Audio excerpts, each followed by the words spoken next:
प्रदेश के मुखिया योगी आदित्यनाथ जी जरा गौर से सुनिए, ये आप भी की सरकार का एक मुलाजिम है और क्या कुछ कह रहा है। जब आज होली का त्यौहार है, फिर भी मैं यहाँ पे ड्यूटी करना है। डॉक्टर नागेंद्र स्वरूप का बंगला है। जैसे अपने बारे में बता चुका हूँ कि यहाँ पे ना मुझे कोई छुट्टी मिलती है सर 2007 से लेकर ये 2018 चल रहा है सर जी। और मैंने आज तक अपने घर में कभी होली का त्यौहार नहीं मनाया, ना कोई दिवाली का त्यौहार। सर जब डॉक्टर नागेंद्र स्वरूप का बंगला है सर, और सर रात का 8 बजने जा रहा है सर, और मैं अभी यहाँ पे ड्यूटी कर रहा हूँ। कोई हफ्ते छुट्टी मिलती, ना कोई छुट्टी मिलती है। मैं सचिव महोदय जी के यहाँ पे ड्यूटी करता था 15 वर्षों से ही, क्योंकि मेरा यहाँ पे से वहाँ पे ट्रांसफ़र हो गया था सचिव महोदय जी के यहाँ पे। बस मैंने वहाँ पे उनका जो घरेलू कार्य करने से मना कर दिया था, जिसकी सज़ा मुझे 1 वर्ष हो गया है। उसकी सज़ा अभी तक काट रहा हूँ सर यहाँ पे। जरा गौर से आप भी सुन लीजिए, जिलाधिकारी कानपुर नगर और शिक्षा विभाग के जितने भी जिम्मेदार अधिकारी हैं, यह शख्स क्या कह रहा है। मैंने इनसे माननीय प्राचार्य महोदय से बहुत कहा कि मेरा जो है घर परिवार बहुत बुरी तरह भुखमरी के कगार पे आ गया है और मेरे घर पे नोटिस आ रहे हैं, क्योंकि मैंने होम लोन लिया हुआ है। तो नौकरी छूटने के बाद अभी जो मुझे आधी सेल जो अर्धवेतन मिल रहा है सस्पेंड होने के बाद, उसमें मेरा जो होम लोन चल रहा है उसमें सारी किस्त मेरी चली जाती है। जो सरकारी कर्मचारी हैं, सरकार की तनख्वाह लेते हैं, उनके घर पर जाकर उनके झाड़ू पोछे तक का करने का काम कर रहे हैं 50-50 कर्मचारी। शर्म की बात है कि हमारा देश आज़ाद हो गया, लेकिन आज भी सरकारी कर्मचारी गुलाम हैं।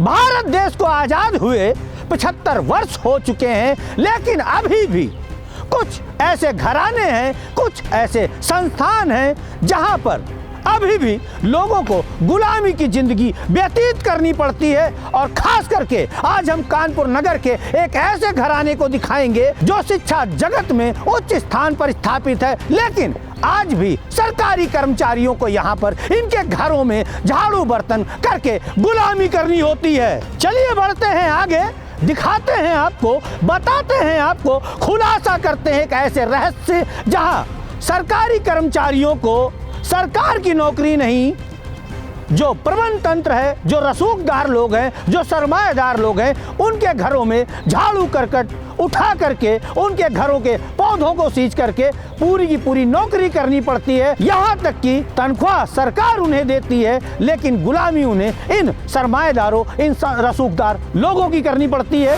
गौर से देख लीजिए, एक चेहरा आपको नजर आ रहा है। ये चेहरा है अशोक नेगी का, जो 15 वर्षों से कानपुर नगर के गोविंद नगर स्थित डीवीएस कॉलेज में चतुर्थ श्रेणी का कर्मचारी है। इसका आरोप है कि जबरन इससे जो डीवीएस के प्रबंध तंत्र के सचिव हैं गौरवेंद्र स्वरूप, 15 वर्षों से जबरन घर का काम कराया जाता रहा। जब इसकी मां बीमार हुई और ये अपनी मां को देखने गया तो गैर कानूनी तरीके से, जो उन्हें अधिकार ही नहीं प्राप्त थे, खुद एक पहला नोटिस भेजा है। आपके सामने आप देख सकते हैं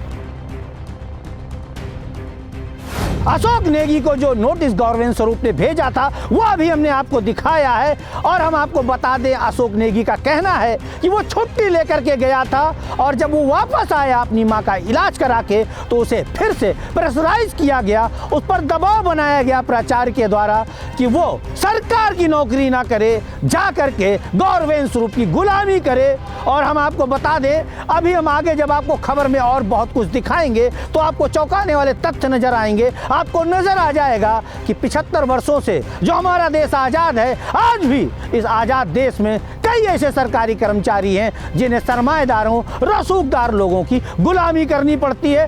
तनख्वाह तो वो सरकार से पाते हैं, लेकिन गुलामी उन्हें रसूखदारों की करनी पड़ती है। चलिए, हमने बात की थी जो पीड़ित कर्मचारी है अशोक कुमार नेगी, पहले हम उससे मुलाकात कराते हैं आपकी। इसके बाद खबर में बहुत कुछ ऐसा दिखाएंगे जिसे देखने के बाद सरकार भी हिलेगी और कानपुर नगर जिलाधिकारी के साथ साथ पूरा का पूरा अमला भी हिल जाएगा, जो शिक्षा जगत से जुड़ा हुआ है। आप देख सकते हैं इस समय हम डीवीएस कॉलेज पर ही खड़े हुए हैं और ठीक हमारे पीछे वो कर्मचारी खड़ा हुआ है और उसका बच्चा खड़ा हुआ है, उसकी पत्नी खड़ी हुई है। आप देख सकते हैं इनकी आंखें निहार रही हैं सरकार की ओर कि हमें न्याय चाहिए, योगी सरकार से न्याय चाहिए। बात करते हैं अशोक नेगी से, क्या कुछ कहना चाहता है, क्या कुछ बताना चाहता है।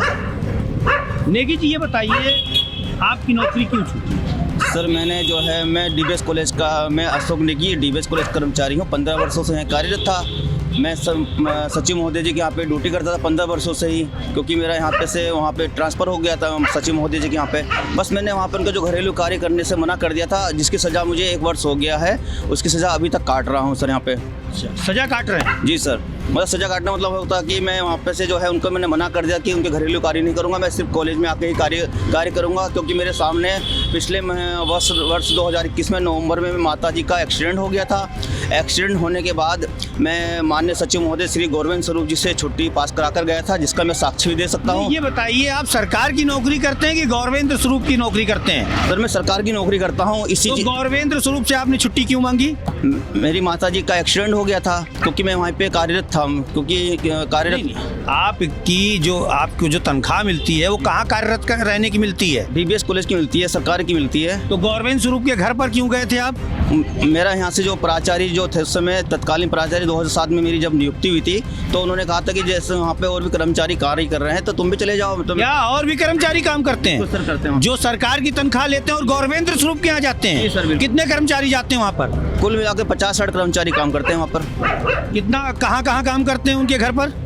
यहाँ तक कि उनके एक दिल्ली निवास में भी एक कर्मचारी जिसका जब से नियुक्ति हुई है DBS कॉलेज के ही हैं, वो भी वहाँ पे कार्यरत हैं। आज तो उनका अब तो रिटायरमेंट होने की कगार पे उनका एक। ये जो 50-60 कर्मचारी हैं, ये कानपुर के ही मकान पे काम करते हैं? बिल्कुल, उनके यहीं पे कार्य करते हैं। 50-60 कर्मचारी क्या काम करते हैं? सबका अपना अलग अलग जो है ड्यूटी उन्होंने देखी। किसी को घर का कार्य करता है, कोई इनके वहीं हेड ऑफिस बना है, उसमें ड्यूटी वहाँ पे जाके करते हैं। और जबकि जो कर्मचारी वहाँ काम करते हैं वो कहीं और तैनात होते हैं? बिल्कुल सर, बिल्कुल। ये कब से चल रहा है? ये सर 15 वर्ष से तो मैं था वहाँ पे, तो 15 वर्ष से मैं देख रहा हूँ। उससे पहले और भी मतलब कुल मिला के 25-30 साल से सब चल रहा है। अच्छा, तो अब आपको निलंबित कर दिया गया है, आपका जो बताना था। ये बताइए, आपने कहाँ गुहार लगाई है? सर मैंने अपने जो विभागीय जो है स्तर से लेकर के नीचे स्तर से लेकर उच्च स्तर तक के लगाया, यहाँ तक कि माननीय मुख्यमंत्री जी तक लगाया है। जिसका जो है पहले तो मुझे 4 महीने का इन्होंने बिना किसी कारण के बिना नोटिस दिए हुए 4 माह का मेरा वेतन रोक दिया था। माननीय मुख्यमंत्री जी के जो IGRS पोर्टल होता है, उस पर मैंने जो है जब अपनी शिकायत जो दर्ज कराई थी, तो माननीय मुख्यमंत्री जी के निर्देश पे मुझे 4 माह का जो है वेतन भुगतान प्राप्त हुआ है। उसके बाद उसी बीच में इन्होंने मुझको जो है सस्पेंड कर दिया था। माननीय प्राचार्य महोदय श्री डॉक्टर अनिल कुमार मिश्री जी ने बिना किसी मनगढ़ंत आरोप लगा करके कि इन्होंने मतलब मैंने जो है इनके साथ कुछ अभद्रता की है, अपशब्द कहे हैं, जिसका मैं साक्ष्य दे सकता हूँ कि इन्होंने मेरे से खुद बाद में कहा कि आपने मेरे से अभद्रता नहीं की है, अपशब्द नहीं कहे हैं, किसी और से करें वो तो अलग मैटर होता है। तो तब से वो साक्ष्य क्या है जिसमें आपने अभद्रता नहीं की? इन्होंने कहा है, कुछ है आपके पास? मेरे पास रखा है सर, मैं आपको सब दे सकता हूँ। क्या है उसमें? उनकी ऑडियो वॉइस मैं आपको सुना सकता हूँ, जिसमें वो क्या कह रहे हैं कि आपने मेरे साथ कोई अपशब्द नहीं कहे मुझको। मैं रोकना चाहूँगा, यहीं पर मैं वो ऑडियो क्लिप आपको सुनाऊंगा जिसमें प्रचार खुद कह रहे हैं कि मैंने कोई इस पीड़ित ने कोई अभद्रता नहीं की, लेकिन अभद्रता करने का आरोप लगा करके प्रचार ने हटाया है। सर निलंबन मिला है, पहली बात तो सर मेरा निलंबन जो हुआ है वो बहुत गलत तरीके से झूठे आरोप लगाए गए हैं। और सर मुझे तो आपसे अभी कह रहा हूँ, मुझे ऐसी उम्मीद थी कि जो आपने मेरे लिए लिखा कि मैंने आपके साथ गाली गलौज करी है, जो भी लिखा तो जिसके साथ किया वो तो गलत लिखा ना सर। मेरे साथ नहीं लिखा तो सर इसमें तो ठीक है सर, सब बात सही है। बताया क्या वो मैंने लिखा। तो सर ठीक है, आपने लिखा है सर, आप कल के दिन बात तो आप ही के ऊपर आएगी ना सर। हमारे पर नहीं आएगी, लिख के देगा उसके ऊपर आएगी। ठीक है, तो सर साइन तो आप ही है ना सर उसमें? तो हमको किसी ने बताया है कि ऐसा हुआ। ठीक है, किसी कॉलेज के कर्मचारी ने बताया। जी ठीक है। मेरे ऊपर क्या है, तो लिख के देगा। उसके बाद जब से फिर मेरा यही सब प्रकरण चलता रहा, इन्होंने जो है मुझको जो भी निलंबित मुझको कर दिया था, उसके बाद आरोप पत्र होता है, 90 दिन में आरोप पत्र देना चाहिए था। वही आरोप पत्र मुझको 115 दिन बाद मिला है। 115 दिन मिलने के बावजूद भी मैंने इनसे माननीय प्राचार्य महोदय से बहुत कहा कि मेरा जो है घर परिवार बहुत बुरी तरह भुखमरी के कगार पे आ गया है और मेरे घर पे नोटिस आ रहे हैं, क्योंकि मैंने होम लोन लिया हुआ है। रोकना चाहूँगा मैं, आप देख सकते हैं इस कर्मचारी ने ये कहा है कि मैं भुखमरी की कगार पर हूँ, मेरा परिवार भुखमरी की कगार पर है। जैसा कि इस कर्मचारी ने ये भी बताया कि गौरवेंद्र स्वरूप के यहाँ 50 से 60 कर्मचारी जो सरकारी कर्मचारी हैं, सरकार की तनख्वाह लेते हैं, उनके घर पर जाकर उनके झाड़ू पोछे तक का करने का काम कर रहे हैं। 50-50 कर्मचारी। शर्म की बात है कि हमारा देश आज़ाद हो गया, लेकिन आज भी सरकारी कर्मचारी गुलाम हैं। कानपुर नगर के अंदर गौरवेंद्र स्वरूप के यहाँ जो मैं दिखा सकता हूँ डीबीएस कॉलेज है, देख सकते हैं डीबीएस कॉलेज का जो प्रबंध तंत्र है वो सरकारी कर्मचारियों से अपने यहाँ गुलामी करवाता है, जिसका खुलासा इस कर्मचारी ने किया है। और जैसा कि हम आपको बता दें, जब इस कर्मचारी ने गौरवेंद्र स्वरूप के यहाँ गुलामी करने से इनकार कर दिया, तो जैसा कि हमने अभी प्रचार की भी आपको ऑडियो क्लिप सुनाई थी, और उसके बाद झूठे से झूठे आरोप लगा करके इसे निलंबित कर दिया गया। इसका परिवार भुखमरी की कगार पर है। मैं दिखा सकता हूँ, फिर से बच्चों को दिखाता हूँ। देखिए, आज इन लोगों को रोटी खाने के लाले पड़े हैं। कारण ये है कि इन्होंने गौरवेंद्र स्वरूप के यहाँ गुलामी नहीं की है। और मेरे ऊपर जो भी आरोप, इसके अलावा इन्होंने ये भी लगाया था कि मैं हस्ताक्षर नहीं करता हूँ, क्योंकि सर मैं हस्ताक्षर करने का, जब मैं वहाँ पे ड्यूटी करता, सुबह 10 बजे ड्यूटी पहुँच जाता था। जब मेरी शादी नहीं हुई थी 2007 में, मैं वहाँ पे ड्यूटी कर रहा था, तो पहले मैं उन्हीं के वहाँ पे रह करके 24 घंटे मतलब वहीं रहता था। तो सुबह मतलब मैं 18 घंटे लगातार वहाँ ड्यूटी करता था। 1-2 घंटे का शाम को समय मिलता था, सुबह 9 बजे से लेकर शाम के रात के 8 बजे तक, फिर उसी रात के 10 बजे से लेकर के रात के 1-1:30 बजे तक उनके घर का जो भी कार्य होता था वो करता था। इसी बीच में जब मेरी शादी होगी तो मैंने माननीय गौरवेंद्र स्वरूप जी से कहा कि अब मेरा परिवार भी हो गया है, तो मुझे भी अब समय चाहिए। तो उन्होंने जो है मुझे फिर 10 घंटे की मेरी ड्यूटी करी है। उसी बीच में जब 10 घंटे के लगातार ड्यूटी करता था, तो मुझे ना कोई गौरवेंद्र स्वरूप आपको तनख्वाह देते हैं कि आपको योगी सरकार या जो सरकार होती है वो सरकार देती है, परंतु मेरी कुछ गौरवेंद्र स्वरूप के यहाँ काम क्यों करने जाते हैं? माननीय प्राचार्य महोदय जी के द्वारा और भी वहाँ कर्मचारी हैं, जिस तरह और भी कर्मचारी कार्य करते हैं, मैं भी इसी स्थिति में चला गया, क्योंकि वहाँ पर और भी कर्मचारी काम करते हैं। इस वजह से मैं वहाँ पर चला गया हूँ। तो जैसे मैं वहाँ पर जाने के बाद 10 घंटे ड्यूटी कर रहा था, जब मेरा परिवार हो गया है, उसके बाद मुझे कोई राजपत्रित अवकाश नहीं मिलता था, न कोई संडे की छुट्टी मिलती थी। मेरे बच्चे तक, मैं अपने बच्चों तक का समय नहीं दे पाता था सर। अच्छा बताइए, इस समय क्या आपके बच्चे पढ़ाई कर पा रहे हैं जब से नौकरी छूटी है? सर नौकरी छूटने के बाद अभी जो मुझे आधी सेल जो अर्धवेतन मिल रहा है सस्पेंड होने के बाद, उसमें मेरा जो होम लोन चल रहा है उसमें सारी किस्त मेरी चली जाती है। बाकी बच्चों के लिए तो मैं अपना समय मतलब जो भी मेरा मुझे पैसा मिल रहा है वो बच ही नहीं पा रहा है। तो मेरा परिवार तो भूखमरी का। योगी सरकार से क्या, योगी जी से क्या निवेदन करना चाहते हैं? माननीय मुख्यमंत्री से मेरा आपके चैनल के माध्यम से मैं ये कहना चाहूँगा कि मुझे बस न्याय दीजिएगा। मेरे बच्चे जो भूखमरी की कगार पे, कल के दिन मेरे साथ अगर मेरे बच्चों के साथ कोई भी अनर्थ हो जाता है, तो फिर उस अनर्थ होने के बाद मुझे जो न्याय मिलेगा उसका कोई फ़ायदा मुझको नहीं मिलेगा। फिर सुना आपने, बात करते हैं अशोक नेगी की पत्नी से। क्या नाम है आपका? रेनू नेगी। नेगी जी, क्या स्थिति है आपके बच्चों की और जो आपके पति के साथ ये सब हो रहा है बर्ताव, इसके लिए आप किसको दोषी मानती हैं? सर मैनेजमेंट को दोषी मानती हूँ मैं, जो कि हमारा निलंबन सही नहीं कर रहे हैं, और प्राचार्य जी को। अच्छा, घर परिवार में इस समय खाना बनाना और खर्चे कैसे मैनेज कर रहे हैं? सर मैनेज नहीं हो पा रहा सर, हम लोग कैसे कर रहे हैं, एक दिन काटना हमारे लिए बहुत मुश्किल हो रहा है सर। क्या कहना चाहती है हमारे देश के हमारे उत्तर प्रदेश के यशस्वी मुख्यमंत्री से? मुख्यमंत्री से यही कहना चाह रही हूँ कि ये जल्दी से हमारे प्रकरण पर ध्यान दें और हमारा निलंबन जल्दी निरस्त करवाएं। मैं निलंबित हो गया था, निलंबित होने के बावजूद भी मेरा जो है उच्च अधिकारी माननीय मुख्यमंत्री जी के निर्देश पर ही मेरी जांच चली है। 5 महीने से मेरी जांच चल रही है, अगस्त से मेरी जांच चल रही है माननीय मुख्यमंत्री जी के निर्देश पे ही। 5 महीने से जांच चलने के बावजूद माननीय जिलाधिकारी महोदय जी को जांच सौंपी गई थी। माननीय जिलाधिकारी महोदय जी ने जो भी हमारे हायर एजुकेशन के जो RHO होते हैं, क्षेत्रीय शिक्षा अधिकारी जी होते हैं, उनसे जांच करवाई है, CDO साहब से जांच करवाई है। इसी बीच में जो है जांच चलते हुए जो है उन्होंने मेरी जांच को जो है माननीय जिलाधिकारी महोदय जी के खिलाफ जो है माननीय उच्च न्यायालय में एक रिट दाखिल कर दी है। किसने दाखिल की है? प्रबंधक जी ने, श्री गौरवेंद्र स्वरूप जी ने। अच्छा, यानी सरकार के आदेश के खिलाफ गए हैं? जी, वो सरकार के आदेश के खिलाफ गए हैं कि सरकार के जो माननीय जिलाधिकारी महोदय जी को जांच कराने का कोई अधिकार नहीं है। सुनिए, जिला अधिकारी कानपुर नगर को मुख्यमंत्री के निर्देश पर जांच कराने का कोई अधिकार नहीं है, ये कहना है डीबीएस के प्रबंध तंत्र का और गौरवेंद्र स्वरूप का जो सचिव हैं, और सरकार के खिलाफ वो चले भी गए, लेकिन सरकारी कर्मचारी से एक नहीं, 2 नहीं, आधा सैकड़ा सरकारी कर्मचारियों से गौरवेंद्र स्वरूप, और हो सकता है कि उनके जो दादा पर बाबा रहे हों वो भी कराते चले आ रहे हों काम, लेकिन अभी तो फिलहाल गौरवेंद्र स्वरूप का नाम पता चला है, जो गैर कानूनी तरीके से सरकारी कर्मचारियों से गुलामी कराना ठीक है, लेकिन उत्तर प्रदेश की सरकार का जो निर्देश है जिस पर जिलाधिकारी ने जांच की, वो जांच उन्हें मान्य नहीं है, इसलिए वो हाई कोर्ट में चैलेंज करने गए हैं। जबकि मेरे पास, मैं आपको सब प्रपत्र दे भी रहा हूँ और दिखा भी सकता हूँ। मेरे पास सब साक्ष्य रखे हैं कि जो कि मेरी जांच के लिए माननीय उच्च न्यायालय जी ने कोई स्थगित नहीं रखा है। मेरी जांच के लिए वो कार्रवाई मतलब जारी रह सकती है, ऐसा कुछ लिखा हुआ है उसमें। मैं आपको दिखा भी सकता हूँ वो चीज़ें। तो सुना आपने क्या खुलासा किया है अशोक कुमार नेगी ने।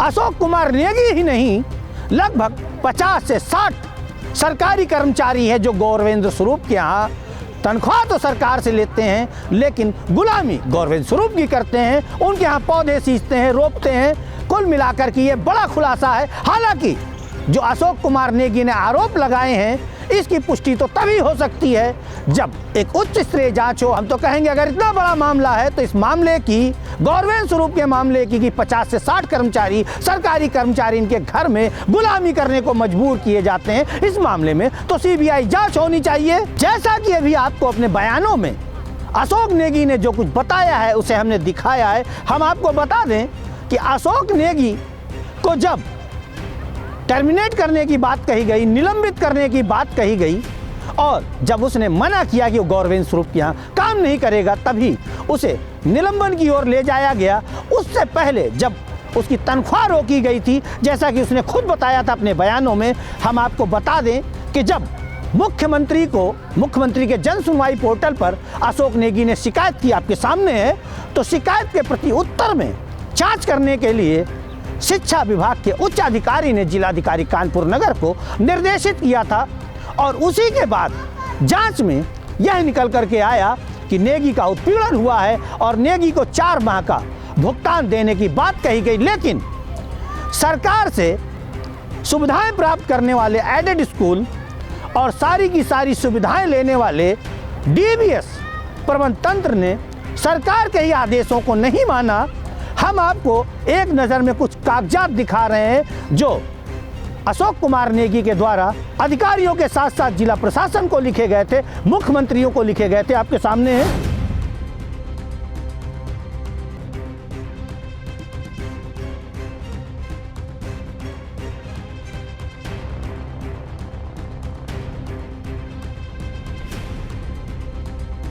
आपको हम बता दें डीबीएस का प्रबंध तंत्र किस तरह से कर्मचारियों का उत्पीड़न करता है। आपके सामने कागज नजर आ रहा होगा, ये स्पीड पोस्ट से भेजा गया एक पत्र है जिसमें संविधान के विरुद्ध जाकर के देखिए स्पष्ट रूप से लिखा है कर्मचारी का नाम और आगे लिखा हुआ है निलंबित।